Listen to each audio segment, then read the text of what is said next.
Hey everybody, welcome to the channel where every day is range day. This week we're going to be showing you a quick tutorial on how to paint your plastic rifle mags with some spray paint and a stencil.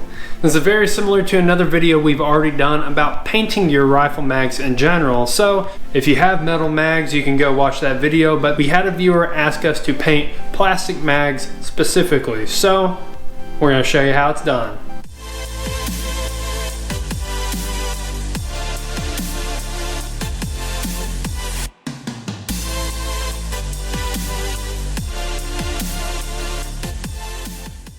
So the first thing you want to do is just look over your mags and make sure they're pretty clean of dirt and dust or anything that would mess up with the paint. For plastic mags, it's real easy to clean them off. Just use a little bit of warm soapy water and some dish soap and just clean them and scrub them down pretty good. Doesn't have to be perfect, but the cleaner it is, the better the paint will stick to the plastic. If you really want to, you can use some rubbing alcohol or some other form of plastic safe cleaner and you can clean it down, but warm soapy dishwater works for me.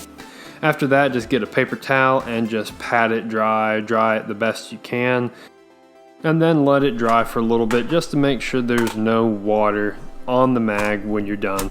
And you can take a pencil and just mark on it where it meets the receiver, so you know to tape it off to make sure that when you paint these it's not going to interfere with anything on the inside of the firearm. After you mark where it's going to be up in the receiver, you can go ahead and take some painter's tape and just start covering up the place that you don't want to paint, such as the lip or the feeder, anything like that.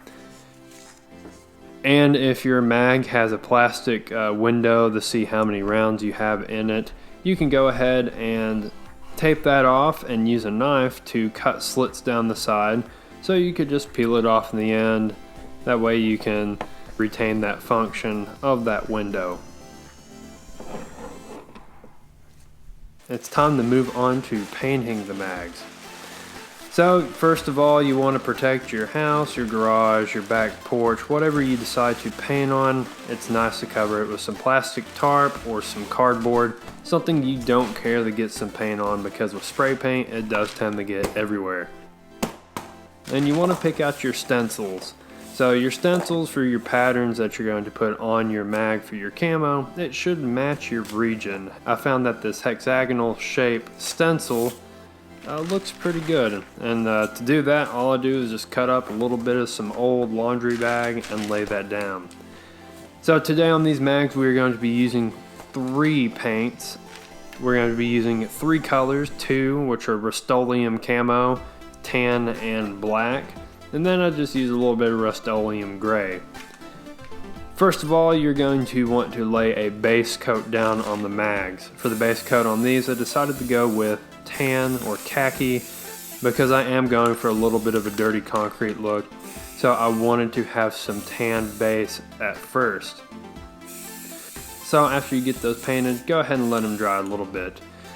I'm going to be putting some gray slashes on these, so I just laid the rifle down that I'm going to be matching the paint to. Matched the slash patterns with a little bit of a reference slash there on the cardboard, and then went ahead and started painting these slashes. After it dries just a little bit, I went ahead and flipped it over and, like the same, laid the rifle down to make sure I matched the slash patterns, painted a little reference slash, and then went back to putting these gray slashes down. After this gray and khaki is down, it is going to kind of give it a little bit of a dirty concrete look before we put the black patterns on top. After you get your base coats down, go ahead and stand them up, let them dry. I found that standing up on its ends is the best way, and you can just let those dry for a little bit.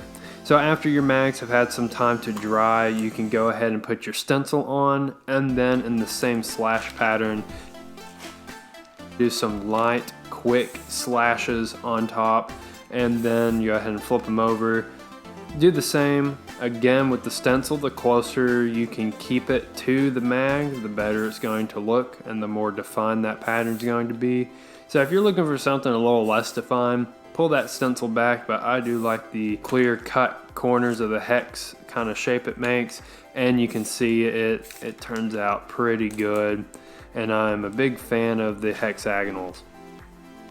So after you let them dry overnight, it is time to take off the tape, and this is one of the most satisfying parts of these projects and of any kind of paint job, and it's just removing the tape. And you can be as quick as you want with this, but sometimes I really like to savor those clean lines when you get to just rip on a long piece of masking tape.